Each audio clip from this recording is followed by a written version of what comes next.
राहें तो है यही मंजिल की ओर है, यहाँ है सब कुछ वो जिसका इंतजार था।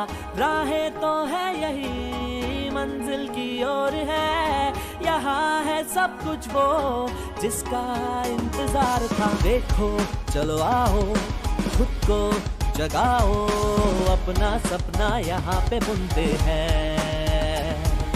देखो चलो आओ खुद को जगाओ, अपना सपना यहाँ पे बुनते हैं। हर मौका है देखो यहाँ, चाहे जो पाओगे यहाँ, चाहे जितनी लंबी लो छलांग।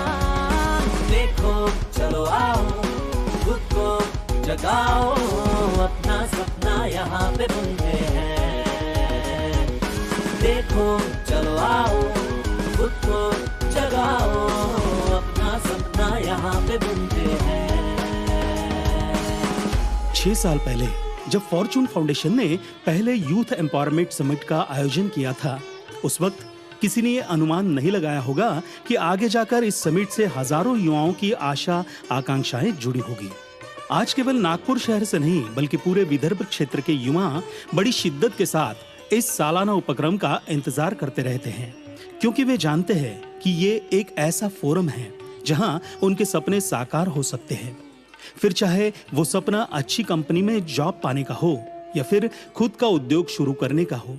और यही वजह है कि साल दर साल यूथ एम्पावरमेंट समिट में युवाओं की उपस्थिति बढ़ती ही जा रही है। यूथ एम्पावरमेंट समिट का 6वां संस्करण भी विभिन्न उपक्रमों से सराबोर रहा, जिसका उद्घाटन केंद्रीय मंत्री माननीय श्री नितिन जी गडकरी, महाराष्ट्र के भूतपूर्व ऊर्जा मंत्री माननीय श्री चंद्रशेखर जी बावनकुळे, नागपुर नगरी के महापौर श्री संदीप जी जोशी तथा अन्य गणमान्य विभूतियों की उपस्थिति में महाराष्ट्र राज्य के भूतपूर्व मुख्यमंत्री माननीय श्री देवेंद्र फडणवीस जी ने किया। इस अवसर पर श्री उदय पोफरी तथा उनके सहयोगी द्वारा स्टार्टअप योजना के तहत शुरू की गई कैब सर्विस सेफ राइड का भी मान्यवरों के हाथों उद्घाटन हुआ। अपने प्रास्ताविक उद्बोधन में फॉर्चून फाउंडेशन के एक अध्यक्ष विधायक प्राध्यापक अनिल सोले जी ने युवाओं को आह्वान करते हुए कहा कि वे अपनी जिद से अपना लक्ष्य हासिल कर सकते हैं और इस प्रयास में फॉर्चून फाउंडेशन हमेशा उनके साथ खड़ा रहेगा। मी या ठिकाणी उपस्थित सर्व मुलांना विनंती करतो की जीवनामध्ये निश्चितपणे संघर्ष आहे, परंतु या संघर्षाला आपल्या जिद्दीने आणि आपण छेदू शकतो आणि आपल्या जीवनाचं आयुष्याचं अल्टिमेट जे गोल आहे ते पूर्ण करण्याच्या दृष्टिकोनातून प्रयत्न करू शकतो। फॉर्चून फाउंडेशन आपल्या पाठीशी सदैव तयार आहे। अपने मार्गदर्शन पर संभाषण में केंद्रीय मंत्री माननीय श्री नितिन जी गडकरी ने कहा कि यूथ एम्पावरमेंट समिट में रोजगार देने वाली विभिन्न कंपनियां और रोजगार के इच्छुक युवाओं के बीच एक अच्छा समन्वय स्थापित किया है। माननीय अनिल सोले यांनी या कार्यक्रमाची रचना अशी केली की ज्यामध्ये रोजगार मागणारे आणि रोजगार देणारे या दोघांमधला इतका सुंदर समन्वय साधला की त्यामुळे मोठ्या प्रमाणावर अनेक लोकांना रोजगार मिळाला। इथे आमच्या समोर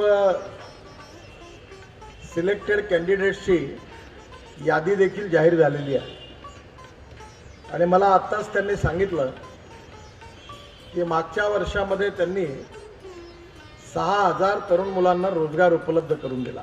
याबद्दल सर्वप्रथम आपल्या सगळ्यांच्या वतीने आणि आमच्या सगळ्यांच्या वतीने मी त्यांचं अभिनंदन करतो आणि त्यांना शुभेच्छा देतो। अपने अध्यक्षीय भाषण में महाराष्ट्र राज्य के भूतपूर्व मुख्यमंत्री माननीय श्री देवेंद्र जी फडणवीस ने कहा कि गत 6 वर्षों में यूथ एम्पावरमेंट समिट विदर्भ क्षेत्र के युवाओं की आशा आकांक्षाएं पूरी करने वाले एक व्यासपीठ के रूप में उभरा है।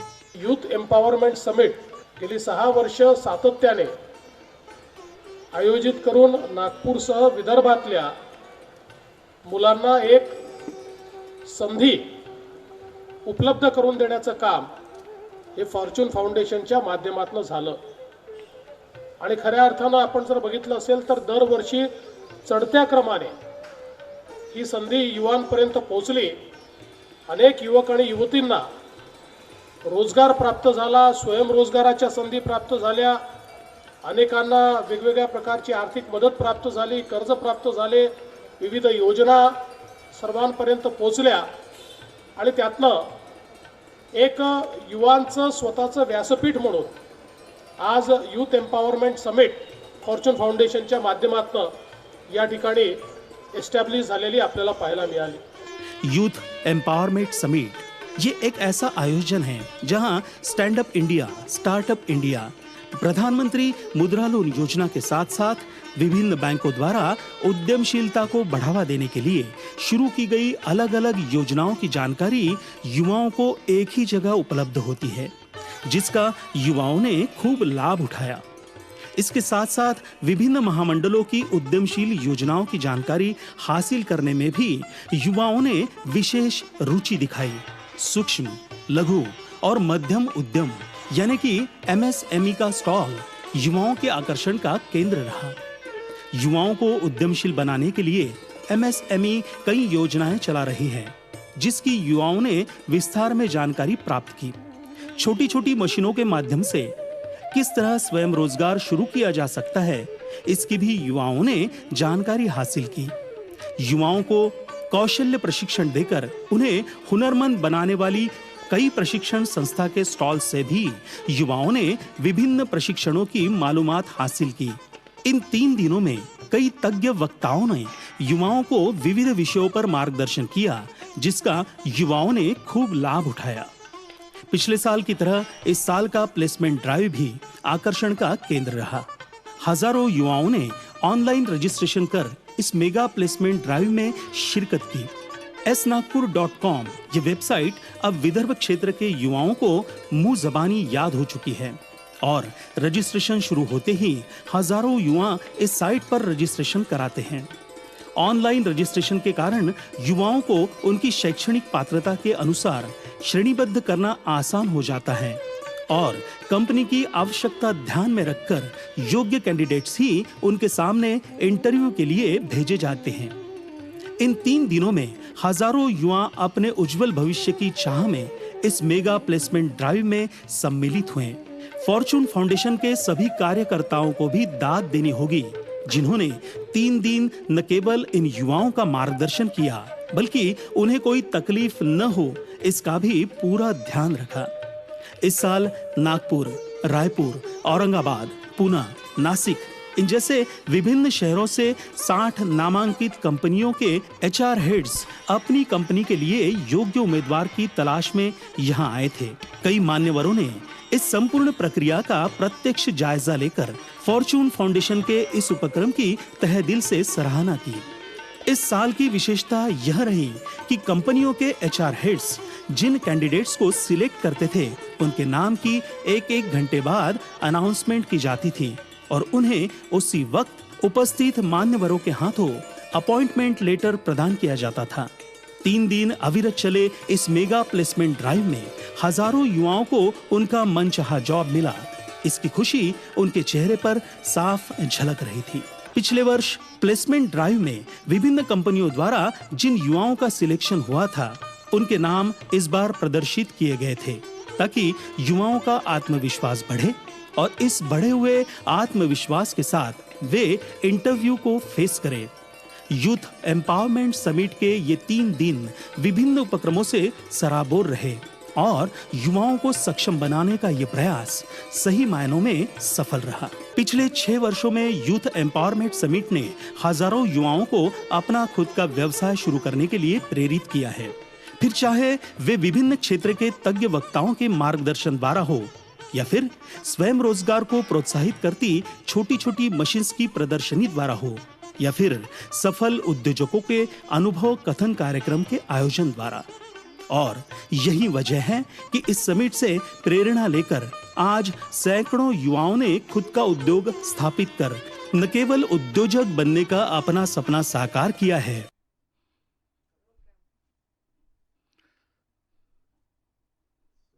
स्वागतम स्वागतम स्वागतम। आज या ठिकाणी फॉर्च्यून फाउंडेशनच्या वतीने विदर्भातील तरुणासाठी मार्गदर्शन करण्यासाठी या ठिकाणी विवेक घडसासी या ठिकाणी आलेले आहेत त्यांचा मी थोडक्यामध्ये परिचय करून देतो. विवेकजींना विदर्भात आणि महाराष्ट्रात ओळखणारे भरपूर लोक आहेत. त्यांनी तरुणामध्ये आणि धार्मिक क्षेत्रात, आध्यात्मिक क्षेत्रात अनेक कामं केलेली आहेत. त्यांचा थोडक्यामध्ये मी या ठिकाणी परिचय करून देतो. महाराष्ट्रातील मान्यवर वक्त्यांच्या मध्ययाळीमध्ये सर्व परिचित श्री विवेकजी घडसासी हे भारतीय संस्कृती, संत साहित्य आणि तत्वज्ञानाचे भाष्यकार, वक्ते म्हणून प्रसिद्ध आहेत. भाषाप्रभू कै राम शेवाळकर यांनी आपल्या वक्तृत्वाचा वारसदार म्हणून विवेकजींना बघतो असे नागपुरातील 2 जाहीर सभेमध्ये कार्यक्रमात सांगून गौरव केला आहे. वृत्तपत्र, दूरचित्रवाणी, आकाशवाणी असा माध्यम त्रयीचा त्यांना दांडगा अनुभव आहे. पत्रकारितेतील प्रदीप अनुभवाने, त्यांच्या विषय मांडणीत प्रकर्षाने जाणवणारा समन्वय, व्यापकतेचा स्पर्श श्रोत्यांना भावतो. आयुष्याची 6 वर्ष आपल्या पत्नीसह थेट आदिवासी लोकांमध्ये वास्तव्य करून आदिवासीच्या सबलीकरणासाठी त्यांनी समाजकार्य केले आहे. त्यामुळे श्री विवेकजीच्या बोलण्यात पीडित समाज घटकाविषयी सहजच आत्मीयता जाणवते. सोलापूरच्या दैनिक तरुण भारतामध्ये त्यांनी 15 वर्ष मुख्य संपादक म्हणून काम केले. त्यामुळे समाजाची वर्तमानपत्रातील समस्या त्यांनी जवळून अनुभव घेतलेला आहे. काल्यबाह्य धार्मिक रूढी, मानवतेचा काळीमा फासवणारी बाबी यावर ते कडाडून प्रहार करतात. राजकारणाचे महत्त्व, मर्यादा त्यांनी केलेला अभ्यास श्रोत्यांना सार्थक दिशा दाखविणारा आहे. इतिहास आणि तत्त्वज्ञान या विषयात MA असलेले विवेकजी पत्रकारितेच्याही मास्टर इन जर्नलिझम पदवीप्राप्त, व्यवस्थापन शास्त्र, संवाद, संपर्क कौशल्य, नेतृत्व, व्यक्तिमत्व विकास या विषयावर त्यांचा कार्यशाळा अत्यंत उपयुक्त ठरलेल्या आहेत. आर्य चाणक्य, राष्ट्रपुरुष, श्रीकृष्ण, शिवछत्रपती, धर्मवीर, संभाजी महाराज, दृष्टी, स्वाध्वी, अहिल्याबाई, महामानव डॉक्टर बाबासाहेब आंबेडकर, समाजसुधारक स्वातंत्र्यवीर सावरकर, राष्ट्रयोगी श्री अरविंद या महापुरुषाचे चरित्र श्री विवेकजींनी वाणीतून ऐकून श्रोत्यासाठी पर्वणीच असते. मराठी आणि हिंदी भाषेत होणाऱ्या त्यांच्या श्रीमद भगवत आणि श्रीराम कथाचा देशभर प्रतिसाद मिळत असतो. केवळ परंपरागत धार्मिक संकल्पनेतून न अडकता वर्तमानाचे संपूर्ण भान ठेवत आचरण प्रधान अशा त्यांच्या विषयाची मांडणी श्रोते अंतर्मुख होतात. देश विदेशातील श्रोत्यांचा हा सर्व दूरचा अनुभव आहे. मी विवेकजीचा थोडक्यामध्ये सांगण्याचा प्रयत्न केला. त्यांचा परिचय तसा खूप मोठा आहे. आज या ठिकाणी ते आले आणि विदर्भातील आणि महाराष्ट्रातील तरुणांना ते मार्गदर्शन करणार आहेत. मी सर्वप्रथम त्यांचा या ठिकाणी फॉर्च्यून फाउंडेशनच्या वतीने त्यांचं या ठिकाणी स्वागत करतो आणि आमच्या फॉर्च्यून फाउंडेशनचे पदाधिकारी श्री योगेशजी बन यांना विनंती करतो की त्यांनी त्यांचं स्वागत करावं.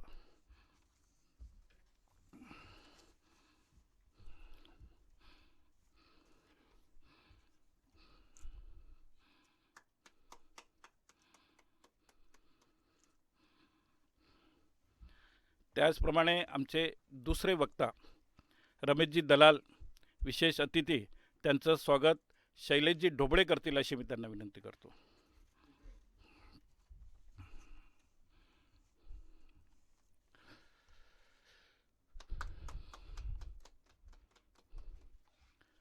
फॉर्च्यून फाउंडेशन दरवर्षी तरुणासाठी अनेक कार्यक्रम करत असते. यावर्षीसुद्धा आपल्याला माहीत असेल की पूर्ण महाराष्ट्रात आणि देशामध्ये लॉकडाऊनचं या ठिकाणी झालेलं आहे आणि लॉकडाऊन झाल्यामुळं जाहीर कार्यक्रम घेता येत नाही. त्यामुळे अनिलजींनी या ठिकाणी ज्या पद्धतीने आम्हाला सांगितलं त्या पद्धतीने आभासी सभा घेण्याचं आम्ही या ठिकाणी ठरवलेलं आहे आणि ज्यांच्या मार्गदर्शनाखाली आम्ही पूर्ण कार्यक्रम घेत असतो. जवळपास 7 वर्षापासून 2015ला याची सुरुवात झाली आणि अनिलजींनी आपल्या सहकार्यासोबत हा कार्यक्रम सुरू केला. मी त्या ठिकाणी अनिलजींना विनंती करतो की त्यांनी या ठिकाणी आम्हाला मार्गदर्शन करावं.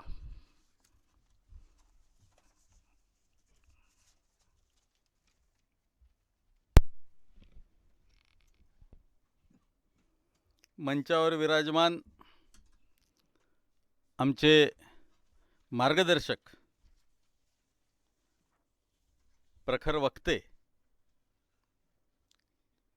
आणि महाराष्ट्राला संस्कारक्षम विचार देण्याचं काम ज्यांनी आयुष्यभर केलं असे आजचे प्रमुख वक्ते आदरणीय विवेकजी घैसासी सर, आमचे मार्गदर्शक आणि सर्व क्षेत्रामध्ये आज या वयातही कार्यरत असलेले झटणारे असे आदरणीय रमेशजी दलाल सर, मंचावर विराजमान फॉर्च्यून फाउंडेशनचे पदाधिकारी आदरणीय श्री भोलानाथजी सहारे, आमच्या सर्व आयोजनांमध्ये सतत सहकार्य करणारे माझे मित्र, उत्कृष्ट संचालक आदरणीय श्री अनिलजी देव, फॉर्च्यून फाउंडेशनचे सर्व पदाधिकारी आणि या कार्यक्रमाला आपल्या फेसबुक लाईव्हवरून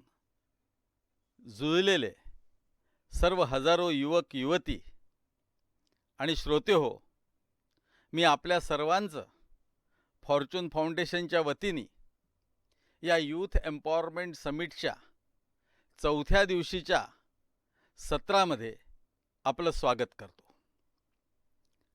आजचं सत्र आदरणीय विवेकजी हे आपलं उद्बोधन करणार आहेत. सफलतेची सूत्रे. एका उद्योगपतीला सफल होण्याकरता कुठल्या कुठल्या गोष्टींचा अवलंब करायला पाहिजे, कोणत्या गोष्टी त्याज्य ठेवल्या पाहिजे आपल्या आयुष्यामध्ये आणि कोणते व्यक्तिमत्व पूज्य ठेवले पाहिजे, याचं संपूर्ण विश्लेषण आदरणीय विवेकजी घैसासी या ठिकाणी करणार आहेत. मी अनेक वेळा युवकांना मार्गदर्शन करताना नेहमी सांगतो की सफलता असफलता, यश अपयश, पास नापास, सक्सेस अनसक्सेस याच्यात फार बारीक अशी रेषा असते. ज्यावेळी आपण कुठेतरी स्वतःला यशस्वी झालो असं समजत असतो, त्याच वेळेस दुसऱ्या क्षणी कुठल्या तरी क्षेत्रात आपण अयशस्वी झालेलो देखील आपल्याला दिसतो. आपल्याला एका चांगल्या कॉलेजमध्ये ॲडमिशन मिळायला पाहिजे असं वाटतं. 12वी पास झाल्यानंतर आपल्याला VNITमध्ये ॲडमिशन तर मिळते, परंतु VNITमध्ये जर आपल्याला एखादी विशिष्ट ब्रँचच पाहिजे असेल, ती आपल्याला मिळत नाही. म्हणजे एका दृष्टीने आपण तिथे ॲडमिशन प्रवेश मिळवण्यामध्ये सफल झालेलो असतो, परंतु दुसऱ्याच ठिकाणी आपण विशिष्ट ब्रँचमध्ये प्रवेश मिळवण्याकरता असफल झालेलो असतो. आणि म्हणून सफलता असफलता, यश अपयश, पास नापास, मी अनेक असे विद्यार्थी, असे युवक पाहिलेले आहे. मी 28 वर्ष प्राध्यापकी केली. अनेक असे युवक पाहिलेले आहेत की त्या त्या क्षणाला असं वाटत होतं की हा काही जास्त चांगला परफॉर्मन्स करणारा मुलगा नाही आहे, परंतु जेव्हा मला तो एखादा मोठा उद्योगपती झालेला आढळतो, एखाद वेळेस विमानामध्ये वाकून नमस्कार करतो, सर म्हणतो तुम्ही मला BSc पार्ट 1ला शिकवलं होतं, आज माझा फार मोठा उद्योग मुंबईला आहे असं सांगतो, तेव्हा आपल्याला लक्षात येतं की यश हे त्याचं मूल्यमापन एका कुठल्या तरी घटनेने, एका कुठल्या तरी मार्कलिस्टनी होऊ शकत नाही. आणि म्हणून यशस्वी होणं, सफल होणं, सक्सेसफुल होणं, याच्या मागे जी उर्मी आहे, जी ताकद आहे, जी शक्ती आहे, जी जिद्द आहे, जे प्रयत्न आहे, जे पराक्रम आहेत, जे कष्ट आहेत, त्या आधारावर यशस्वी होण्याची जी संकल्पना आहे ही उभी होते. मित्रांनो, दुसऱ्या सत्रामध्ये भाषण देत असताना आपले इथचे यशस्वी उद्योगपती प्रशांत उगेमुगेजी यांचा परिचय करून देत असताना मी म्हटलं की प्रशांत उगेमुगेजी एक यशस्वी उद्योजक आहेत. त्यांना उद्योगामध्ये उभं होत असताना मी पाहिलेलं आहे, परंतु जेव्हा ते भाषणाला उभे राहिले तेव्हा त्यांनी असं म्हटलं की मी उद्योगपती जरूर आहे, पण मी स्वतःला यशस्वी उद्योगपती म्हणत नाही. याचं कारण ज्या दिवशी मी असं समजीन की मी माझ्या जीवनात यशस्वी झालेलो आहे, त्या दिवशी नंतर पुन्हा नवीन एफर्ट्स करण्याचे, नवीन प्रयत्न करण्याचे, नवीन पराक्रम, नवीन प्रकल्प उभे करण्याचे याची जिद्द माझी कमी होईल. आणि म्हणून मी स्वतःला यशस्वी म्हणत नाही. हेच त्यांचं यश आहे. आणि म्हणून या सफलतेची सूत्रे काय आहेत, कुठल्या मार्गाने गेल्यानंतर आपल्याला सफलता मिळू शकते, किंवा असे मार्ग आज विवेकजी आपल्यासमोर सांगणार आहेत, अशी सूत्र, असे फॉर्म्युले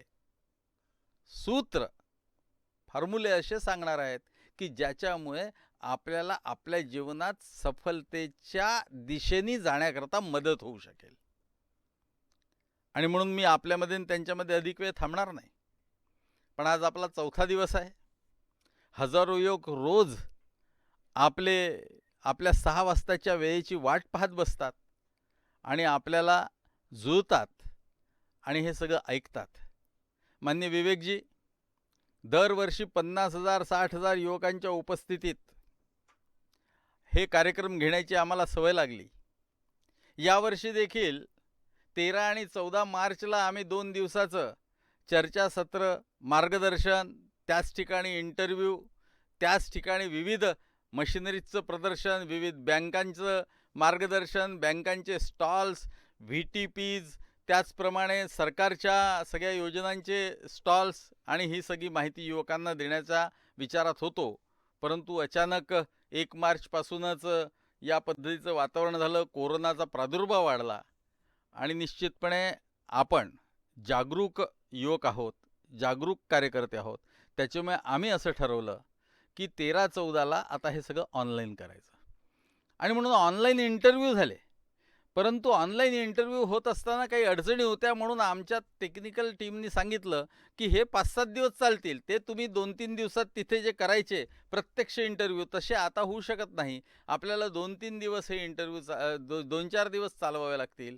21-22 तारखेपर्यंत, 20-21 तारखेपर्यंत मार्चच्या महिन्यात हे इंटरव्ह्यू चालले.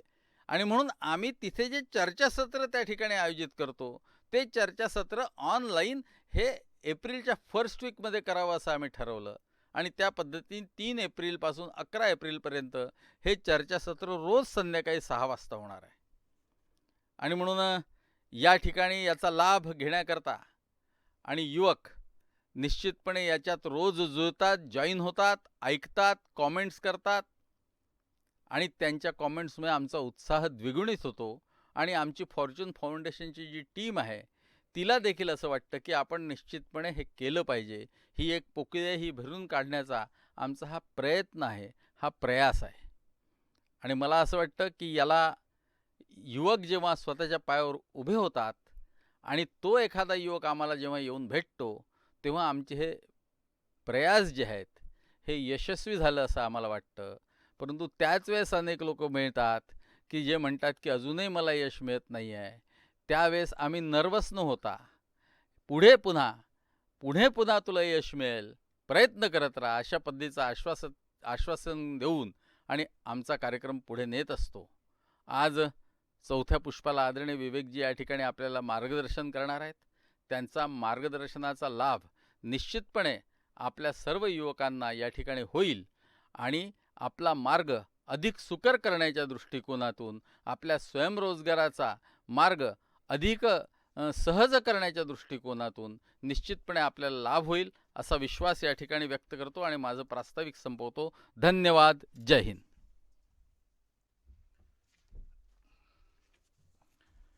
या ठिकाणी अनिलजींनी थोडक्यामध्ये का होईना फॉर्च्यून फाउंडेशनची माहिती 2015पासून दरवर्षी आम्ही हा कार्यक्रम घेत असतो.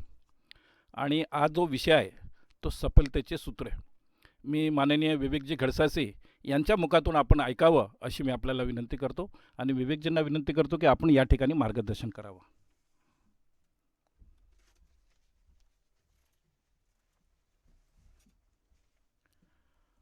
फॉर्च्यून फाउंडेशनच्या वतीनं यावर्षी यूथ एम्पॉवरमेंट समिट आभासी पद्धतीनं होतं आहे. 7व्या वर्षाच्या या उपक्रमातल्या व्याख्यानमालेतल्या 4थ्या दिवशी आज महाराष्ट्रातल्या अनेक युवक युवतींशी संवाद करायची संधी मला मिळते आहे. याबद्दलचं समाधान आणि आनंद मी पहिल्यांदा व्यक्त करतो.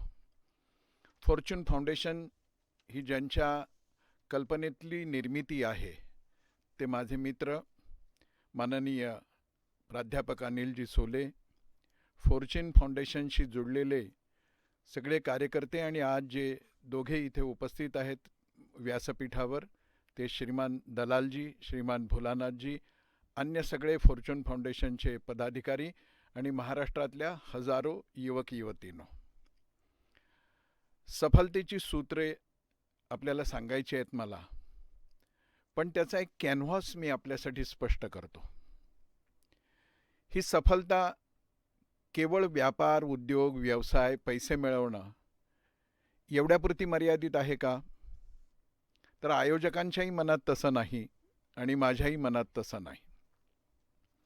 समग्र जीवन आपल्याला सफल बनवायचं आहे आणि ही सफलता एक ध्येयबिंदू आपल्या डोळ्यासमोर ठेवून आपण प्राप्त करून घेणार आहोत. एक शब्द आपल्या कानावर, मनावर गेले काही महिने सतत येतो आहे. माननीय पंतप्रधान नरेंद्र मोदी यांनी आत्मनिर्भर भारत अशी घोषणा केली. अनेकांना आश्चर्य वाटलं की हे नवीन काय खूळ आहे आत्मनिर्भर भारत. पंतप्रधानांच्या मनामध्ये आत्मनिर्भर भारताची नेमकी कल्पना काय आहे आणि भारत आत्मनिर्भर व्हायचा असेल तर माझ्या घरी बसून मी काय करू शकतो? या सगळ्या योजना सरकारने केल्या पाहिजेत, सरकारने सगळं केलं पाहिजे, बँका त्याच्या पाठीमागे उभ्या असल्या पाहिजेत. मी काय करू शकतो? एक व्यक्ती काय करू शकते? आणि त्यातही स्वतःच्या पायावर उभारण्यासाठी धडपडणारा एक युवक, एक युवती या आत्मनिर्भर भारतकडे कसं बघते? पहिल्यांदा आपण नीट कल्पना समजून घेऊयात की ही सगळी जी समिट आहे, ही सगळी जी व्याख्यानमाला आहे, वेगवेगळे तज्ज्ञ ह्याच्यामध्ये येऊन आपली मतं मांडतायत, त्याचा एक बिंदू आहे आत्मनिर्भर भारत. आत्मनिर्भर भारत याचा अर्थ भारत नावाचा एक भूगोल आत्मनिर्भर करायचा आहे का? माननीय पंतप्रधानांच्याही मनात तसं नाही, तुमच्या माझ्या मनातही तसं असता कामा नये. कारण देश आत्मनिर्भर करायचा, राष्ट्र आत्मनिर्भर करायचं म्हणजे त्या राष्ट्रातली माणसं आत्मनिर्भर करायची. आणि ही आत्मनिर्भरता काय आहे? मी लवकरात लवकर खूप पैसे मिळवायला लागलो म्हणजे आत्मनिर्भर झालो का? माझ्याकडे खूप स्थावर संपत्ती आली म्हणजे मी आत्मनिर्भर झालो का? मला समाजामध्ये लोक ओळखायला लागले, रोज दूरचित्रवाणीवरती, वर्तमानपत्रात माझी छबी दिसते लोकांना म्हणजे मी आत्मनिर्भर झालो का? हे एकदा समजलं आपल्याला की लक्षात येईल आत्मनिर्भर भारत हा केवळ शब्द नाही आहे, तर जीवन, समग्र जीवन सफल बनवण्याचा तो महामंत्र आहे. एक व्यक्ती आत्मनिर्भर, स्वावलंबी आणि स्वावलंबी होत असतानाही परस्परावलंबनाचं सूत्र समजलेली अशी या देशामध्ये निर्माण झाली पाहिजे. माननीय पंतप्रधानांच्या मनातली कल्पना समजली आपल्याला की सफलतेची सूत्र आपल्यासमोर आपोआप उलगडायला लागतात. मी माझं आयुष्य दुसऱ्या कोणाच्याही मदतीवर अवलंबून ठेवून जगायला लागलो तर मी सफल नाही होऊ शकत. मला काय करायचं आहे, मला काय मिळवायचं आहे, मला किती मिळवायचं आहे, मला कशासाठी मिळवायचं आहे, या प्रश्नाची उत्तरं मी मला प्रामाणिकपणे देऊ शकलो की मी आत्मनिर्भर व्हायला लागतो. अशा आत्मनिर्भरतेमध्ये पहिलं ध्येय आपल्या डोळ्यासमोर ठेवायचं आहे ते युवकांनी आत्मनिर्भर होण्याचा प्रयत्न करणं. म्हणजे स्वयंरोजगार असो, स्वयंनियोजन असो, आपल्या आयुष्याची पूर्णपणाने उभारणी करणं असो, हे सगळं आपल्याला आपल्या स्वतःच्या चिंतनातून निर्माण करायचं आहे.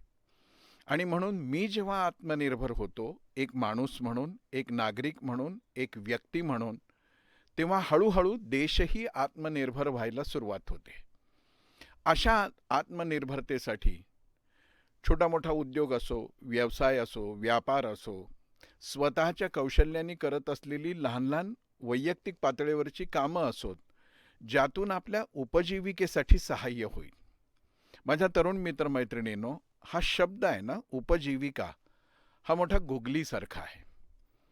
सफलता आपल्याला प्राप्त करायची आहे ना, तर या शब्दामधला घसरडेपणा समजून घेतला पाहिजे. आपण उपजीविका म्हटलं आहे.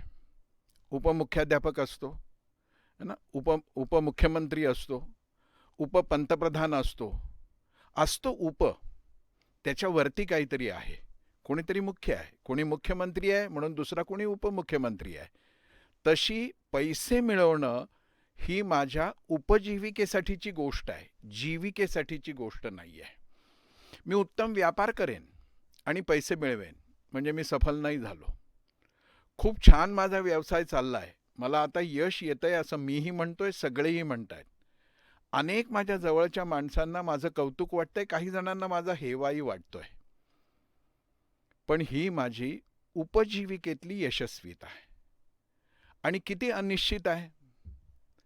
छान चाललाय माझा व्यवसाय आणि एके दिवशी ध्यानीमनी नसताना कोरोना माझ्या डोक्यावर येऊन आदळतोय. मला माझा व्यवसाय गुंडाळावा लागतो, बंद ठेवावा लागतो. महिन्याच्या महिन्याला माझा हिशोब जुळवण्यात माझी दमछाक व्हायला लागते. आणि कालपर्यंत मी सफल झालो आहे असं म्हणणारे आज असं म्हणायला लागतात की का हो, ह्या सगळ्या संकटातून तुम्ही कसे उभं राहणार, कशी सफलता मिळवणार. बँकाचं कर्ज आहे, लोकाची देणी आहेत, अनेक प्रश्न आहेत, पारिवारिक जीवनात आहेत, व्यावसायिक जीवनात आहेत. म्हणून तरुण तरुणींनी पहिल्यांदा लक्षात ठेवलं पाहिजे, आत्मनिर्भर होणं, स्वतःच्या पायावर उभं राहणं ही सगळी संकल्पना केवळ पैसे मिळवण्याच्या संबंधातली नाही. मी छोटा मोठा कोणताही उद्योग करत असो, मी घरोघरी जाऊन गाड्या पुसण्याचं काम करत असो, हेही गाड्या निर्माण करणाऱ्या कारखानदारा इतकंच महत्त्वाचं, सन्मानाचं, अभिमानाचं काम आहे. असं नाही की मी गाड्या पुसतोय म्हणजे दुय्यम आहे आणि गाड्या निर्माण करणारा कोणी फोर्ड असेल तोच माझ्यापेक्षा मोठा आहे, अशातला भाग नसतो. मी काम कोणतंही करत असेन त्यात मला आर्थिकदृष्ट्या सफल व्हायचं आहे हे जितकं खरं आहे, तसं संपूर्ण माझं जीवन साफल्याने भरायचं असेल तर मला काही सूत्र डोळ्यासमोर ठेवली पाहिजेत. ज्या वयात तुम्ही हे सगळं ऐकता आहात फार भाग्यवान आहात. माझ्यासारख्या 70ला पोचलेल्या माणसाच्या तरुणपणामध्ये ही सुविधा नव्हती. त्या मनाने आम्ही दुर्दैवी होतो की सोले सरांच्या सारखे कल्पक संयोजक त्यावेळी आम्हाला नव्हते. चाचपडत जात होतो, धडपडत होतो. आणि मग ॲकॅडमिक्समध्ये आपल्याला पूर्णपणाने यशस्वी व्हायचं आहे, कारण का चांगलं शिकलं तरच आपल्याला चांगले पैसे मिळतील, नोकरी मिळेल. काही सुरुवात करायचं असेल, एज्युकेशनल क्वालिफिकेशन हे महत्त्वाचं आहे असं त्यावेळी आमच्या डोक्यात होतं आणि आम्ही धडपडत होतो. आज बोलून बघताना असं लक्षात येतं की खूप वेळ वाया घालवला, ट्रायल आणि एररमध्ये खूप काही केलं आणि इतर काही पुढे जात आहेत, काही मागे राहत आहेत, आपण आहोत तिथेच आहोत अशा जाणीवेनं अनेकदा अस्वस्थही झालो. पण आत्ता दुसरा एक अनुभव येतो आहे की ते सगळं आमचं एका अर्थाने ट्रेनिंग होत होतं. जगताना ट्रेनिंग घेण्याचा अवसर ज्याला प्राप्त होतो ना, तो सफलतेकडे जायला लागतो. म्हणून पहिलं सूत्र काय आहे, दोन्ही हात पसरून आयुष्याला भिडायची तयारी जो ठेवतो तो सफलच होतो. मित्रमैत्रिणींनो, एक लक्षात घ्या, असफलतेला खूप कारणं आहेत, सफलतेसाठी थोडे रस्ते आहेत. ते थोडे रस्ते जर आपल्या हातात आले, आपल्याला समजले आणि आपण त्या रस्त्यावरून जायला लागलो तर आपण सफल होतो. कसं होता येईल हे सफल? नीट लक्षात घेऊयात की सफलता म्हणजे सुद्धा सुरुवातीला सोले सरांनी सांगितलं तसं यश आणि अपयश अशा दोन पारड्यामध्ये टाकून काही ठरवता येत नसतं. यशाची दुसरी किनार अपयश असू शकते, अपयशाची एक किनार यशही असू शकतं. आपल्या आयुष्यामध्ये ज्याला आपण यश आणि अपयश म्हणतो असं खरं तर काही नसतं.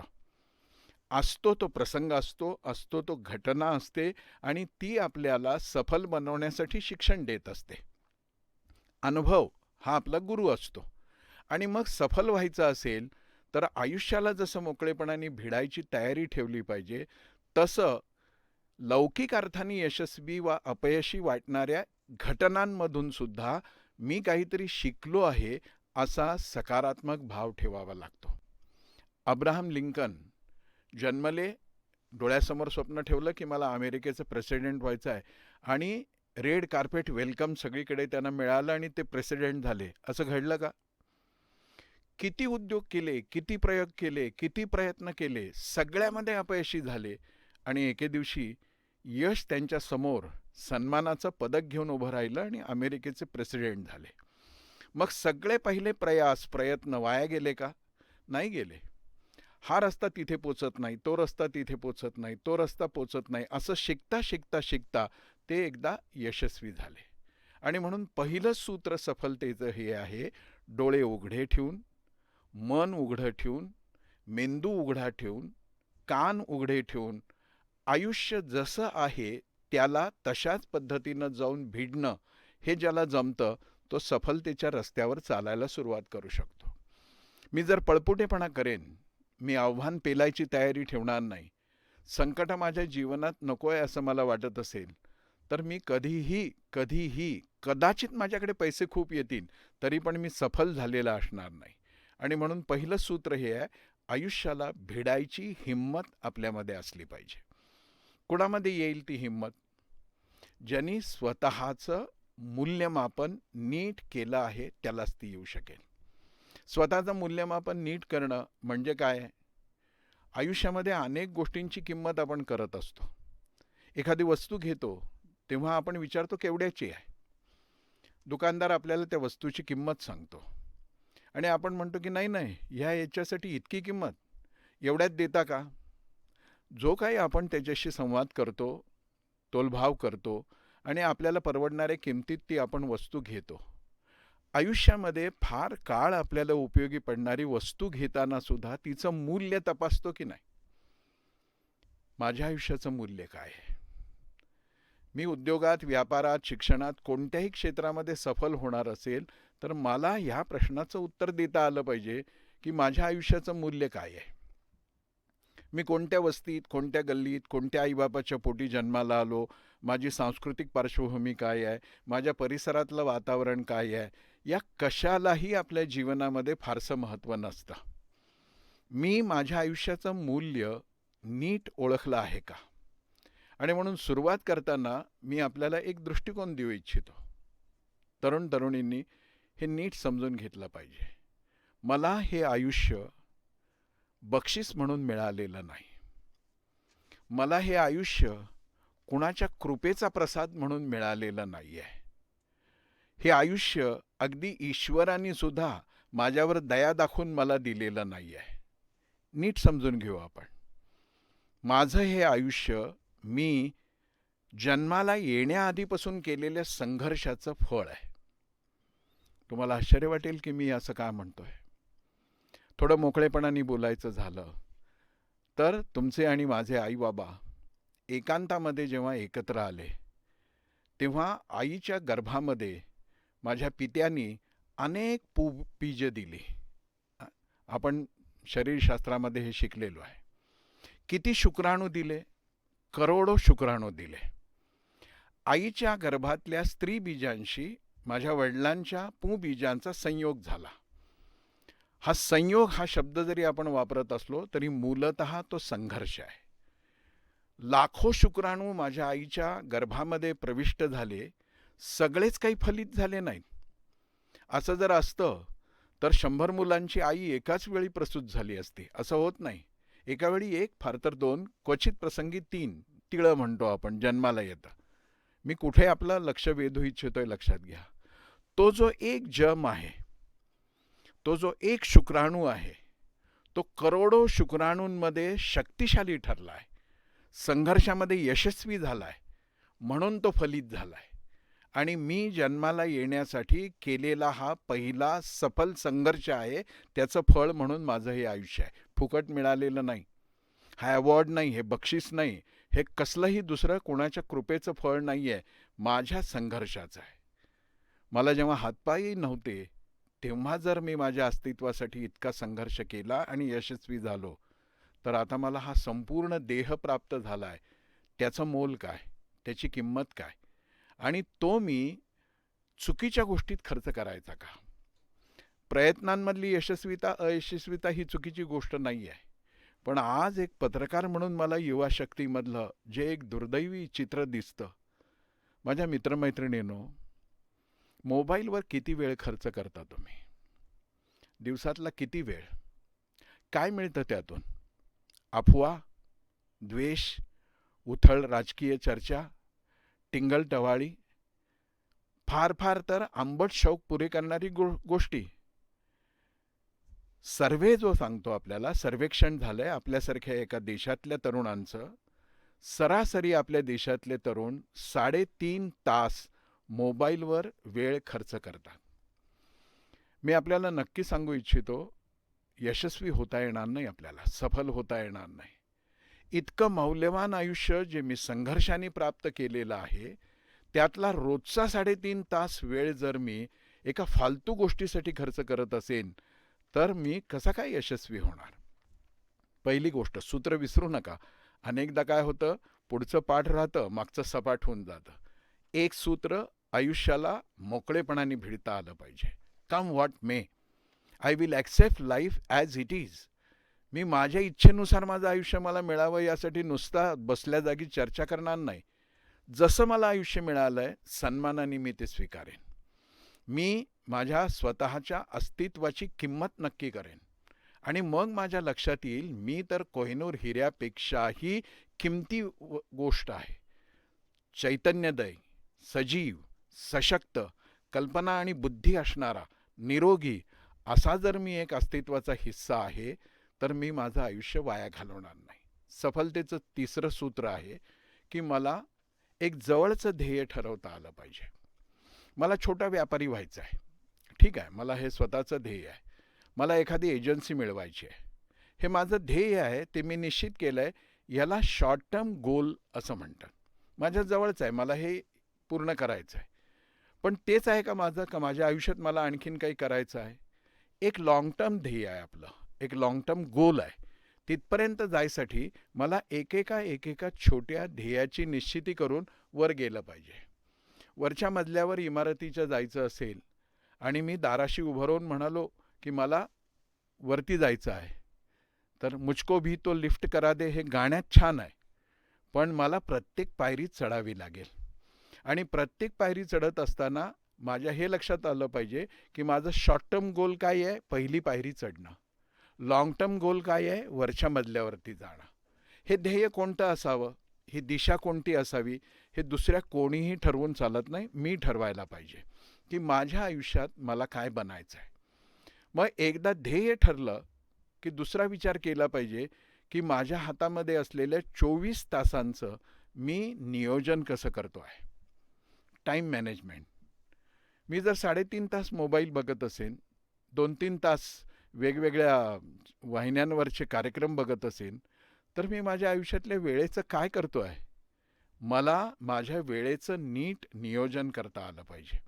जो आपल्या वेळेचं नियोजन करतो, आज आपल्याला ती सामान्य गोष्ट वाटते, पण ज्या दिवशी आपण खरोखर सफल होतो त्या दिवशी कळतं की मी हे वेळेचं नियोजन करू शकलो, म्हणून मी यशस्वी झालो. वेळेचं नियोजन म्हणजे तरी काय? आपल्याला आपल्या आयुष्यात फिक्स पॉईंट ठरवता आले पाहिजे. मी किती वाजता उठतो, उठल्यानंतर भारत आत्मनिर्भर व्हायची गोष्ट तर दूर झाली, मी आत्मनिर्भर आहे की नाही, म्हणजे माझा अंथरूण मी आवरून ठेवतो की नाही. आपल्याला हास्यास्पद वाटेल, ही गोष्ट सामान्य वाटेल, पण यशाचं रहस्य ह्याच्यात दडलेलं आहे. एक उदाहरण मी आपल्याला देईन. आपण सगळ्यांनी माननीय लालकृष्ण अडवाणींचं नाव ऐकलं आहे. या देशामधला अतिशय अभ्यासू, अतिशय समर्पित असा नेता. एकदा एका कार्यक्रमाच्या निमित्तानं ते माझ्या शहरामध्ये आले होते. सोलापूरला तेव्हा मी राहत होतो आणि निवडणुकीची धामधूम होती. एक कार्यक्रम ठरलेला होता. माझ्या शाळेमध्ये ते येणार होते. का तर शाळेच्या शिखरावर आम्हाला स्वर्ण कलश उभे करायचे होते. पण अचानक त्यांना दिल्लीला जावं लागल्यामुळं तो नियोजित कार्यक्रम रद्द होईल असं झालं. पण शाळेने त्यांना विनंती केली की सकाळी विमानतळावर जात असताना 10 मिनिट या आणि कलशाची पूजा करून तुम्ही जा. सकाळी 6 वाजता त्यांना घ्यायला जायचं होतं. सकाळी 6ला मी ते जिथे उतरले होते त्या हॉटेलवर गेलो आणि त्यांना त्यांच्या सहकार्याला विचारलं की तयार आहेत ना? तो म्हणाला की हो तयार आहेत. मी त्यांच्या शयनकक्षाचं बेडरूमचं दार वाजवणार इतक्यात त्याने आतून दार उघडलं आणि मी त्यांना म्हटलं की सर मी तुमची ब्रीफ घेतो, बॅग घेऊन येतो. आणि मी बॅग घ्यायला जेव्हा आत गेलो तेव्हा तिथलं दृश्य बघून मी थक्क झालो. अंथरुणाची घडी जशीच्या तशी होती, म्हणजे पांघरुणाची. अंथरुण साफ होतं, उशांच्या जागेवर होत्या. मग मी एकदम उत्सुकतेने त्यांना विचारलं की रात्रभर तुम्ही काय खुर्चीवर झोपलात? ते म्हणाले, नाही, मी इथेच झोपलो. मी म्हटलं की तुमच्या अंथरुणावर एकही सुरकुती नाही, सलवट नाही, उशी जागच्या जागी आहे. आम्ही सकाळी झोपेतून उठल्यानंतर डोक्याखाली घेतलेली उशी पायाखाली जाते, पांघरून खालच्या फरशीवर पडलेलं असतं आणि गादीवरची चादर इतकी चुरगाळलेली असते की इथे कोणी झोपलं होतं की कुस्त्या खेळत होतं असा प्रश्न बघणाऱ्याला पडावा. ते हसले आणि एवढं मला म्हणाले, जिस अखाडे से हम आए हैं ना वहीं यही सिखाया गया है. छोटी गोष्ट आहे, पण ज्याला आपल्या आयुष्यामध्ये सकाळी उठल्या उठल्या आत्मनिर्भरतेने आपलं अंथरूण नीट करून ठेवता येतं, तो सफल होऊ शकतो. तिथून मी कधी उठणार, उठल्यावर मी काय करणार, माझी प्रायोरिटी पहिली काय आहे, मी अभ्यासासाठी वेळ किती ठेवणार, मी लोकांच्याकडे जाण्यासाठी वेळ किती ठेवणार, संपूर्ण दिवसभराचं नियोजन माझ्या डोळ्यासमोर असेल तर मी सफल होऊ शकतो. सूत्र काय आहे, मला टाईम मॅनेजमेंट जमली पाहिजे. किती जवळचा मित्र आहे, पण माझ्या अभ्यासाच्या वेळी आला तर त्याला न दुखावता हे सांगण्याचं धैर्य माझ्यामध्ये असलं पाहिजे की आत्ता आपण गप्पा मारू शकणार नाही, मी अभ्यास करतो, तू सांग त्यावेळेला मी येतो, आपण मग गप्पा मारू. पण वारा आहे तिकडे आपण निघालो तर आयुष्यामध्ये आपल्याला दिशाच सापडणार नाही. वेळेचं नियोजन करता आलं पाहिजे. सर्वात महत्त्वाचं सूत्र आहे ते म्हणजे धोका पत्करायची तयारी ठेवली पाहिजे. मी एक पानाची टपरी काढणार. कमी समजू नका पानाची टपरी. कुठल्याही चांगल्या नोकरीमध्ये व्हाईट कॉलर जॉब करणाऱ्यापेक्षा अधिक उत्पन्न तो मिळवत असतो. आपल्याला कल्पना येणार नाही, पानपट्टीचं दुकान असो, वडापावाचा ठेला असो, इन्कम टॅक्सवाल्यांना रेड पाडण्याची वेळ येते इतकं त्यांचं उत्पन्न असतं. पैशाच्या बाबतीत ते यशस्वीच आहेत. मला जर माझं पानाचं दुकान काढायचं आहे तर पहिल्यांदा माझ्या मनात येतं, हे चालेल ना? जगात चालत काहीच नाही, चालवावं लागतं आणि तोच ते चालवू शकतो जो धोका पत्करायची तयारी ठेवतो. मी धोका पत्करायला तयार आहे का? माझ्या स्वतःच्या क्षमता, माझं स्वतःचं मूल्य, माझ्या जवळची असलेली सगळी अनुभवाची शिदोरी याचं मी नीट भान ठेवून पानाची टपरी मी यशस्वी करू शकतो का? मग यासाठी मला काय करावं लागेल, कशी पाहणी करावी लागेल, कशी आखणी करावी लागेल, मनामध्ये हे ठेवावं लागेल की समजा माझी ही पानाची टपरी नाही चालली तर मी आणखीन काय करू शकतो. पण मी सुरुवात करतो आहे तो यशस्वी होईन यासाठी. यशाच्या मागे अपयश दडलेलं असू शकतं, आपल्याला दिसत नाही, पण जो आयुष्यात धोका पत्करायला तयार होतो ना, यश फुलाची हार घेऊन त्याच्यासमोर उभंच असतं. पण जे धोका घ्यायलाच घाबरतात ना, त्यांच्या आयुष्यामध्ये काहीच येत नाही. म्हणजे अपयशसुद्धा फार तोंड वेडंवाकडं करून त्यांच्या आयुष्यात येतं की इतक्या मिळमिळीत आणि भित्र्या माणसाला आपण तरी जाऊन कशाला गळ्यात पडायचं. बघा, यश तर फार दूरची गोष्ट राहिली. मला धोका पत्करता आला पाहिजे. असा धोका पत्करायचा असेल तर पुढचं सूत्र काय येतं, मला कम्फर्ट झोनमधून बाहेर येता आलं पाहिजे. मी सारखा विचार करतो की श्रीमंतांसारखं माझं आयुष्य असावं, सगळी सुख. तुम्ही कधी बघितलं एखाद्या श्रीमंत माणसाला जवळून? 80 लाखाच्या गाडीतून फिरणाऱ्या माणसाला विचारलंय की कसा आहेस तू, हे एवढे सगळे कम्फर्ट्स तुला आहेत? तो म्हणेल की young man, I am comfortable but I am not happy. तो म्हणेल की मी छान सुखाच्या वातावरणात आहे पण मी आतून सुखी नाही आहे. कम्फर्ट्समध्ये जो माणूस बसायचा म्हणतो ना, तो प्रयोगच करत नाही, तो बाहेरच पडत नाही. मला एका शेतकऱ्याची गोष्ट माहिती आहे. गोष्ट म्हटल्यामुळे ही काल्पनिक समजू नका, मी त्यांचं नावही आपल्याला सांगेन. घरामध्ये भावाभावांमध्ये अनेकदा अनेक ठिकाणी घडतं, विवाद झाला आणि घरातल्या शेतीची वाटणी झाली. वाटणी झाल्यानंतर मी ज्याची गोष्ट सांगतोय त्या शेतकऱ्याच्या वाट्याला, त्या तरुणाच्या वाट्याला अशी जमीन आली की जिथे सृष्टीच्या आरंभापासून गवताची काडीही उगवली नव्हती. 4-5 एकर जमीन मिळाली. नवरा बायकोनी म्हटलं की ठीक आहे, जे वाट्याला आलं ते मी स्वीकारणार. ज्याला तुम्ही अध्यात्म म्हणून घाबरता ना, ते हेच आहे. जे वाट्याला आलंय ते आनंदाने स्वीकारलं की आपण आध्यात्मिक झालो. टिळामाळा करत बसलंच पाहिजे अशातला भाग नाही. असो, तो म्हणाला की चला आता बाहेर पडू. जवळ काहीच नाही, अंगावरचे कपडे, 2 हात, नवऱ्याचे 2, बायकोचे 2. काय केलं ह्या नवरा बायकोनी? जी जमीन मिळाली माळरान, तिथे दोघांच्या कष्टाने खड्डे घेतले, लांब वर जाऊन कळशी कळशीने घागरीने पाणी आणलं. आता ते खड्डे नुसते मातीने भरून चालणार नव्हतं, तर त्याच्यामध्ये काही खत घातलं पाहिजे. आपल्याकडे खेड्यांवर वाड्यांवर असं म्हणतात सोनखत, म्हणजे गावच्या हगणदारीमध्ये जाऊन वाळलेला मैला जो असतो तो टोपल्या टोपल्या भरून त्या खड्ड्यामध्ये टाकायचा, म्हणजे त्याची क्षमता वाढते जमिनीची. 96 कुळी मराठा कुटुंबातलं हे दाम्पत्य, ज्या बाईच्या डोक्यावरचा पदर सेंटीमीटर सुद्धा मागे जाणं अशोभनीय मानलं जातं, अशी बाई आपल्या नवऱ्याबरोबर हगणदारीतून वाळलेला मैला घेऊन खड्डे भरायला नवऱ्याला मदत करत होती. सगळी कथा फार मोठी आहे. सुरुवात कुठून झाली हे मी सांगतो. त्यांनी ठरवलं की माझ्या कम्फर्ट झोनचे मी विचार करणार नाही, मी कष्ट करेन. माझ्या आयुष्याचं मोल हे आहे, माझ्या बरोबरीनं माझी बायको आहे, आणखीन काय हवं मला? मी करेन. 2 हात आहेत, 2 पाय आहेत, विचार करण्यासारखा मेंदू आहे, मी काम करेन.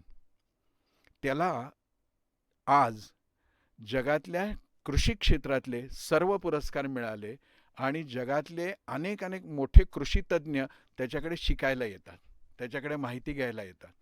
एक टप्पा त्याच्या आयुष्यामध्ये असा आला की त्याची शेती, त्याचा बाग बगीचा बघायला येणाऱ्या लोकांसाठी अपॉइंटमेंट घेतल्याशिवाय येता येणार नाही अशी वेळ आली. करोडो रुपयांचा तो मालक झाला. आजही तो आहे, आजही तो यशस्वी शेतकरी आहे. कशामुळे झाला? त्यांनी हे ठरवलं की कम्फर्ट झोन मी जर विचार करत बसलो आणि थोडीशी तडजोड करून एवढीच जमीन मिळाली आहे ना, विकून टाकू, बँकेमध्ये पैसे ठेवू आणि येणाऱ्या व्याजावर आपण सुखाने जगू, तर आज तो कदाचित लोकांच्या दृष्टीनं सफल झाला असता. पण त्याला आज जेवढं मोठं यश जागतिक पातळीवर मिळालं ते मिळालं नसतं. विश्वास कचरे असं या शेतकऱ्याचं नाव आहे. सोलापूर जिल्ह्यातल्या मोहोळ तालुक्यातल्या एका छोट्या खेड्यातला हा माणूस आज जागतिक कीर्तीचा कृषीतज्ञ झाला. कशामुळे झाला? मी कम्फर्ट झोन तोडून देईन, मी बाहेर पडेन, मी माझ्या वेळेचं नियोजन करेन, मी माझ्या परिश्रमाचं नियोजन करेन आणि मी माझं ध्येय ठरवेन की ही कधीही न पिकणारी जमीन मला मिळाली आहे ना, यात मी सोनं पिकवेन आणि ह्यातूनच मी जगाला दाखवून देईन की मी सफल होऊ शकतो.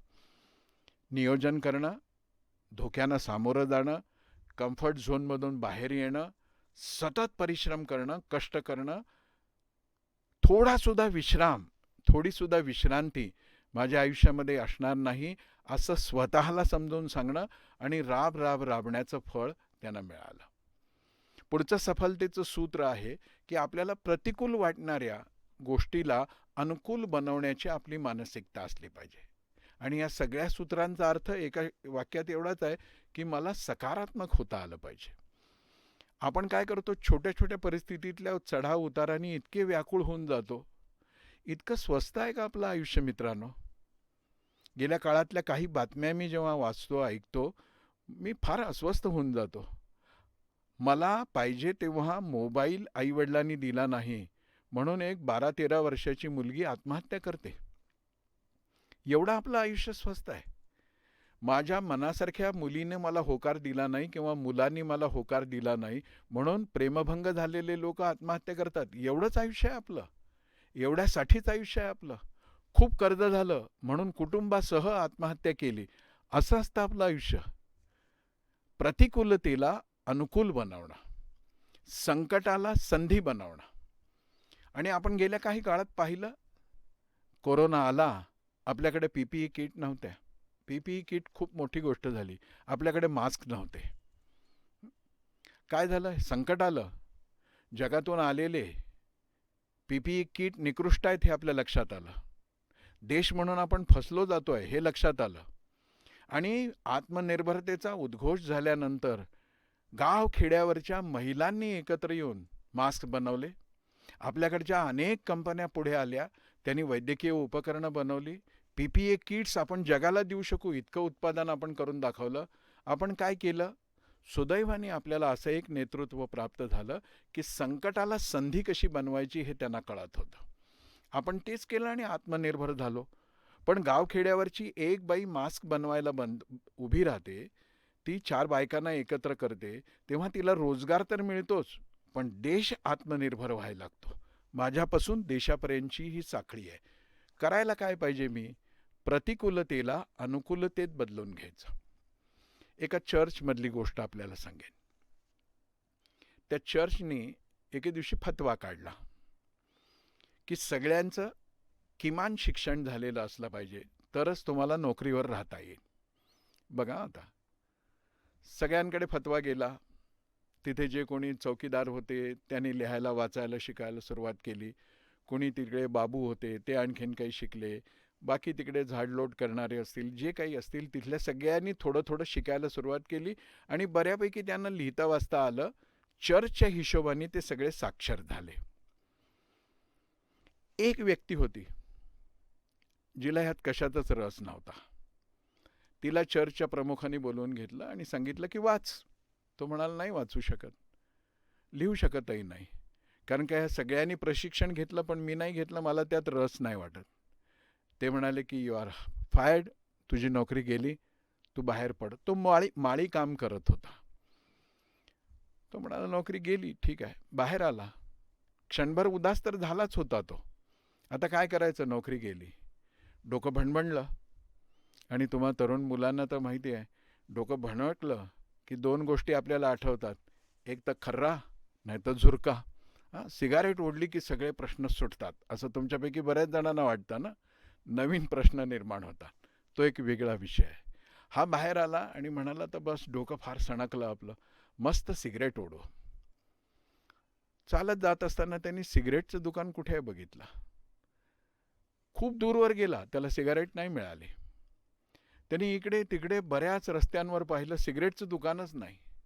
तो म्हणाला काय आपण दुर्दैवी आहोत, आपल्याला पाहिजे तेव्हा एक सिगरेट नाही मिळू शकत.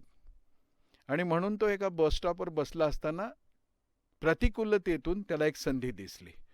तो म्हणाला की या रस्त्यावर सिगरेटची तलफ काय मला एकट्यालाच होते का? अनेक जणांना होत असेल आणि अनेक जणांना इथे सिगरेट मिळत नसेल, मग मी एक सिगरेटचा ठेलाच इथे लावला तर गोष्ट इथे संपत नाही. मग त्याला एक व्यसनच लागलं. सिगरेटचं व्यसन सुटलं, पण व्यसन काय लागलं, जिथे जिथे सिगरेटची दुकानं नाहीत तिथे तिथे आपण स्टॉल्स काढायचे बघा. आणि त्या महानगरामध्ये असे त्याचे 5-25हून अधिक स्टॉल्स निर्माण झाले. मग सिगरेटला जोडून आणखीन काही आलं, सॉफ्ट ड्रिंक्स आली, अमुक आलं तमुक आलं. काही वर्षांनंतर एके दिवशी दुपारी त्याच्याकडे एक गृहस्थ आले आणि ते म्हणाले की अहो, तुम्हाला आम्ही इतकी पत्र पाठवली, एकाचंही उत्तर दिलं नाहीत तुम्ही. तो म्हणाला की क्षमा करा, मी तुम्हाला ओळखलं नाही. ते म्हणाले की आपल्या महानगरातल्या सगळ्यात मोठ्या बँकेचा मी अधिकारी आहे. इतकी पत्र पाठवली, तुम्हाला मिळाली नाही का? आणि त्या टेबलवर तो गठ्ठा पडलेला होता. तो म्हणाला हीच का तुमची पत्र? आणि हो, हीच पत्र आहे. मग तुम्ही ह्यातलं एकही फोडून वाचलं नाही? तो म्हणाला नाही वाचलं. का नाही वाचलं? तो म्हणाला मी वाचूच शकत नाही. तर बँकेचे अधिकारी त्याला म्हणाले तुम्हाला लिहायला वाचायला येत नसताना एवढी मोठी रक्कम तुम्ही आमच्या बँकेत ठेवलीत, तुम्हाला लिहायला वाचायला येत असतं तर काय झालं असतं? तो म्हणाला मी चर्चमध्ये माळीच राहिलो असतो, कारण का माझी नोकरी गेली नसती आणि मी त्यातून पुढे आलो नसतो. प्रतिकूलतेमध्ये सुद्धा एक संधी दडलेली असते. जेव्हा नियती एक दार बंद करते, दुसरं दार आपल्यासाठी उघडत असते. याच्यावरती श्रद्धा ठेवून जो जातो पुढे, तो सफल होतो. सफलतेची सूत्र नवीन काही मी सांगतोय अशातला भाग नाही आहे, साध्या साध्याच गोष्टी आहेत. पण या साध्या गोष्टीतून आपल्या लक्षात येतं की मला सफल व्हायचं असेल तर हे सगळं करावं लागतं. मला जे करायचं आहे त्याचं कौशल्य माझ्याकडे आहे की नाही, ते मिळवण्याची तयारी माझ्याकडे आहे की नाही, म्हणजे सतत जीवनभर विद्यार्थी राहण्याची माझी तयारी आहे की नाही, मी सगळ्या अनुभवातून काहीतरी शिकतो आहे की नाही, रोज सकाळी उठल्यावर माझा कार्यक्रम तयार आहे की नाही, रात्री झोपताना कार्यक्रमानुसार सगळं झालं की नाही, आज माझ्या हातून काय काय चुका झाल्या, हे सगळं स्वतःच्या आयुष्याचं ऑडिट जो करतो तो सफल होतो. पण मित्रमैत्रिणींनो, ही सफलतेची अगदी साधी पण मूलभूत सूत्र आपल्या हातात देत असताना मला आपल्या सगळ्यांचं लक्ष आणखी एका गोष्टीकडे वेधायचं आहे. बघा, विसरायचं काहीच नाही. एक, मला हात पसरून आयुष्याला मिठी मारायची आहे. कसंही असो, माझं आयुष्य आहे ते. मी त्याच्यावर प्रेम करेन. मी त्याच्यावर तेव्हाच प्रेम करू शकतो जेव्हा मला माझ्या अस्तित्वाची किंमत कळते. मी सगळ्या गोष्टींना सामर्थ्याने सामोरं जाण्याची तयारी ठेवतो. मी वेळेचं नियोजन करतो. मी छोटी ध्येय आणि मोठी ध्येय निश्चित करतो. त्या ध्येयासाठी अनुकूल असणारी सगळी कौशल्ये मी आत्मसात करतो. मी अपयशाने डगमगून जात नाही, यशाने हुरळून जात नाही. सोले सरांनी ज्या उद्योजकाचं उदाहरण सांगितलं ते अगदी बरोबर आहे. जग सगळं त्याला यशस्वी उद्योजक म्हणतं, पण तो जर स्वतःला यशस्वी उद्योजक म्हणायला लागला तर त्याची प्रगतीच संपेल. सॉक्रेटिस नावाचा एक तत्ववेत्ता असं म्हणायचा की डुकरं समाधानी होतात, पिग सॅटिस्फाईज, पण फिलॉसॉफर कधीच सॅटिस्फाय होत नाही. तो अस्वस्थच असतो. आणि त्याला सॉक्रेटिसने शब्द वापरला, हा डिव्हाइन रेसलेसनेस आहे, एक ईश्वरी अस्वस्थता आहे, अपूर्णता आहे. ही ज्याच्या मनात कायम आहे ना, तो नवीन नवीन नवीन नवीन काहीतरी करत असतो. आणि एका मुद्द्यानंतर त्याच्या लक्षात येतं की पैसे मिळवणं यासाठी मी हे सगळं करत नाही आहे, मला निर्मितीचा आनंद मिळवायचा आहे, यासाठी मी ते करतो आहे. म्हणून यशाच्या टोकावरही मी यशस्वी आहे असं ज्याला वाटतं तो अपयशीच झालेला असतो. इथून मला पुढं जायचं आहे, इथून मला पुढं जायचं आहे. कालपर्यंत आपण म्हणत होतो स्काय इज लिमिट. आता म्हणायची वेळ आली आहे space is also not limit. मला हे सगळं ब्रह्मांड व्यापून टाकायचं आहे, इतकी ऊर्जा माझ्यामध्ये आहे. तेवढी हिंमत मी मिळवायला पाहिजे, तेवढी कुशलता मिळवायला पाहिजे. पण एक प्रश्न शेवटी स्वतःला विचारला पाहिजे की हे सगळं कशासाठी करतोय. मला स्वतःला सुख मिळावे, मोठं घर मिळावं, खूप पैसे असावेत, खूप गाड्या घोड्या असाव्यात. मित्रमैत्रिणींनो, थोडा विचार करा. हे सगळं असणारी माणसं कोरोनामध्ये हॉस्पिटलमध्ये जागा नाही मिळाली म्हणून बेवारशासारखी मेली की नाही. माझ्या आयुष्यात माझं प्रेत उचलायलाही कोणी येऊ शकणार नसेल तर माझ्या आयुष्यात मी जे मिळवलं त्याचा अर्थ काय. कोणाच्याच हातात काही नाही, पण हे घडलं. हे जीवनाचं वास्तव दर्शन, भयचकित करणारं दर्शन नियतीने आपल्याला घडवलं. मग पैसे मिळवायचे नाही, सगळ्यांनी संन्याशी व्हायचं असं नाही. प्रश्न विचारायचा आहे तो असा, आपल्या डोक्यात आपल्या डोळ्यासमोर हा प्रश्न असला पाहिजे की मी हे सगळं का करतोय. आणि म्हणून एक सूत्र शेवटचं लक्षात ठेवा तुम्ही, की मला सक्सेसफुल लाईफ जगायचं आहे की मिनिंगफुल लाईफ जगायचं आहे. मला सफल आयुष्य जगायचं आहे की सार्थक आयुष्य जगायचं आहे. सफलता तर मिळवलीच पाहिजे, माणूस म्हणून मी जन्माला आलोय, असफल होण्यासाठी नाही. पण ह्या सफलतेचं सगळं ऐश्वर्य मला प्राप्त झालं तर मी सार्थक होईन का. मला सार्थक व्हायचं असेल तर माझ्या डोळ्यासमोर आणखीन एक ध्येय असलं पाहिजे. ते म्हणजे माझ्या यशात, माझ्या सुखात, माझ्या वैभवात, माझ्या प्रगतीत, माझ्या उन्नतीत मी समाजाला सहभागी करून घेतो की नाही. यूथ एम्पॉवरमेंटचा अर्थ हाच आहे की हे सगळं तारुण्य समाजातल्या सगळ्या लोकांना कुशीत घ्यायसाठी तयार होतंय की नाही. मी एकटाच मोठा झालो, मी एकटाच यशस्वी झालो तर त्याच्यामध्ये काही अर्थ नाही. तरुणांनी हे ठरवलं पाहिजे की I will be successful and more than that I will gain a meaningful life. मी सार्थक आयुष्य बनवेन. आणि हे सार्थक आयुष्य कशाने बनतं माहिती आहे. खूप कष्ट करून सगळं मिळवायचं, खूप मिळवायचं, जेवढं सन्मार्गाने मिळवता येतील तेवढं मिळवायचं. आणि जे सगळं मिळालेलं आहे ते शेवटी माझं नाही, या समाजाचं आहे, म्हणून समाजाच्या कारणी ते लावायचं. एक गीत मला फार आवडतं, विकसित व्हावे अर्पित होऊ न जावे. विकासाचा शेवटचा टप्पा आहे समर्पणाचा. या समर्पणासाठी सिद्ध करणं म्हणजे स्वतःमधली ही सगळी क्षमता माझ्या आत्मनिर्भरतेबरोबर भारत आत्मनिर्भर बनवण्यावर, राष्ट्र आत्मनिर्भर बनवण्यासाठी खर्च करणं.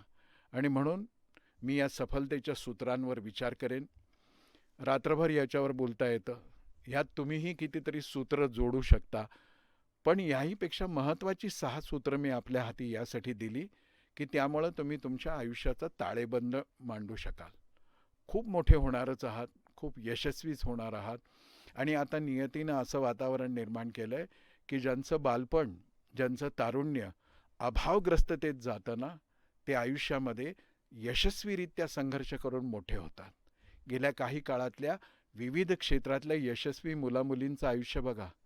झोपडीत राहत आहेत, वीज दूरच, आडोसंसुद्धा नाही, पण गुणवत्ता यादीत येत आहेत.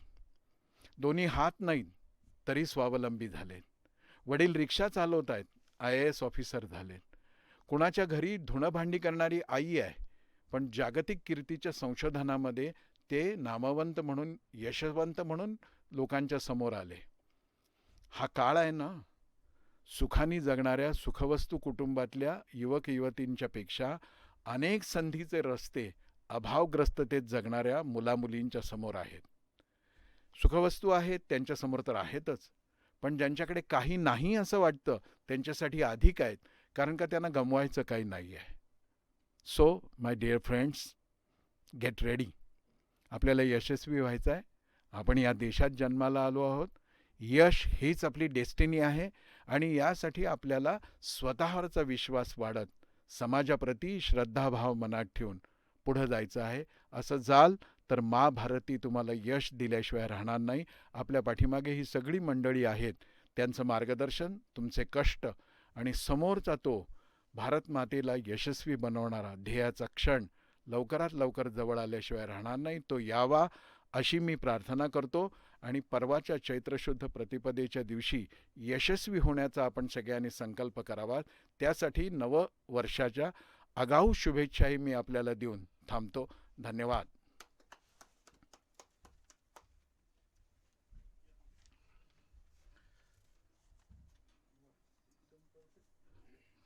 कार्यक्रमाचा शेवट होत आहे. Fortune foundation youth empowerment summit 2021 आत्मनिर्भर भारत अंतर्गत सफलतेची सूत्र. विवेकजींनी छोट्या छोट्या गोष्टीमध्ये सफलतेचे सूत्र हे आपल्याला सांगितलेलं आहे. वेळेचं महत्त्व, किती वेळ द्यायचा, कसा द्यायचा, कसं काम करायचं हे आपल्याला सांगितलेलं आहे. त्यांच्या 47 मिनिटाच्या भाषणामध्ये त्यांनी अनेक गोष्टीचा या ठिकाणी उल्लेख केलेला आहे. मित्रांनो, आज आपण या ठिकाणी त्यांचं भाषण ऐकलं. विदर्भातील तरुणांना आणि महाराष्ट्रातील तरुणांना त्यांनी आव्हानच केलेलं आहे. आपण त्यांच्या या भाषणाच्या अनेक गोष्टी ज्या आपल्या कामाच्या आहेत त्या आपण घेतल्या पाहिजे आणि आपणसुद्धा काही करू शकतो का याचा विचार करून या ठिकाणी विवेकजी आले. मी त्यांचं या ठिकाणी फॉर्च्यून फाउंडेशनच्या वतीने मनपूर्वक आभार मानतो. त्याचप्रमाणे आमचे काका रमेशजी दलाल त्यांनीसुद्धा आजच्या या कार्यक्रमाला जो वेळ दिला त्यांचंही मी या ठिकाणी स्वागत करतो. फॉर्च्यून फाउंडेशनचे आमचे पदाधिकारी अनिलजी देव, फॉर्च्यून फाउंडेशनचे आमचे अध्यक्ष ज्यांच्या मार्गदर्शनाखाली आमच्यासारखे अनेक तरुण आज या ठिकाणी काम करत आहे. आणि आताच नाही, जवळपास 2015पासून दरवर्षी जसाही तो कार्यक्रम येतो त्या पद्धतीनं आम्ही तो कार्यक्रम करत असतो. मी फॉर्च्यून फाउंडेशनचे अध्यक्ष, त्यांच्या मार्गदर्शनाखाली आम्ही काम करतो. त्यांचे मी या ठिकाणी आभार व्यक्त करतो. आणि Rajkarane photo studio, Rajkarane media private limited, त्यांचे सर्व पदाधिकारी, त्यांचे सर्व कर्मचारी वर्ग आणि आजच्या कार्यक्रमाला ज्यांनी या कार्यक्रमात भाग घेतला असे हजारे तरुणी या सर्वांचं मी या ठिकाणी स्वागत करतो. या कार्यक्रमाला ज्यांनी ज्यांनी आम्हाला मदत केली, कळत न कळत अशा सर्वांचं मी या ठिकाणी स्वागत करतो, आभार मानतो आणि आजचा कार्यक्रम संपला असं मी या ठिकाणी घोषित करतो. धन्यवाद.